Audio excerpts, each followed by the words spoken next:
சிறப்பு செய்தி தொகுப்பு. தேமுதிகவின் எதிர்காலம் எழுச்சியா அல்லது வீழ்ச்சியா? தமிழக அரசியல் களத்தில் ஒரு காலத்தில் கிங் மேக்கராக வலம் வந்த தேமுதிக இன்று கடுமையான விமர்சனங்களுக்கு உள்ளாகியுள்ளது. ஒரு தொகுதியில் கூட தனித்து ஜெயிக்க முடியாத கட்சிகள் தேர்தல் நேரங்களில் கூட்டணி பேரங்களில் ஈடுபடுவது தமிழகத்தின் ஆரோக்கியமான அரசியலுக்கு ஆபத்து என்ற குரல்கள் ஓங்கி ஒலிக்க தொடங்கியுள்ளன. கேப்டன் விஜயகாந்த் இருந்த போது இருந்த அந்த வேகமும் தனித்துவமும் தற்போதைய தலைமையிடம் இல்லை என்பது அரசியல் நோக்கர்களின் கடுமையான பார்வையாக இருக்கிறது.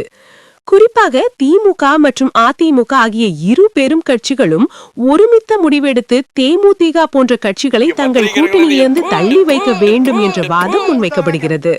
2026 தேர்தலை நோக்கிய பயணத்தில் இத்தகைய சந்தர்ப்பவாத அரசியலுக்கு முற்றுப்புள்ளி வைத்தால் மட்டுமே தமிழக அரசியல் தூய்மைப்படும் என்றும், இல்லையெனில் திராவிட கட்சிகள் தங்களின் சொந்த வாக்கு வங்கியை இழக்க நேரிடும் என்றும் விமர்சகர்கள் எச்சரிக்கின்றனர்.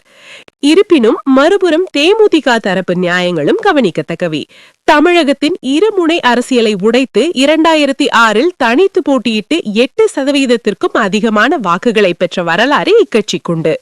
விஜயகாந்த் என்னும் ஆளுமை உருவாக்கிய அந்த தொண்டர்படை இன்றும் பல மாவட்டங்களை உயிர்ப்புடன் இருப்பதே பெரிய கட்சிகள் தேமுதிகவை நோக்கி செல்வதற்கு காரணம். கூட்டணி என்பது அரசியல் வியூகமே தவிர அது பலவீனம் அல்ல என்பது அக்கட்சியினரின் வாதம்.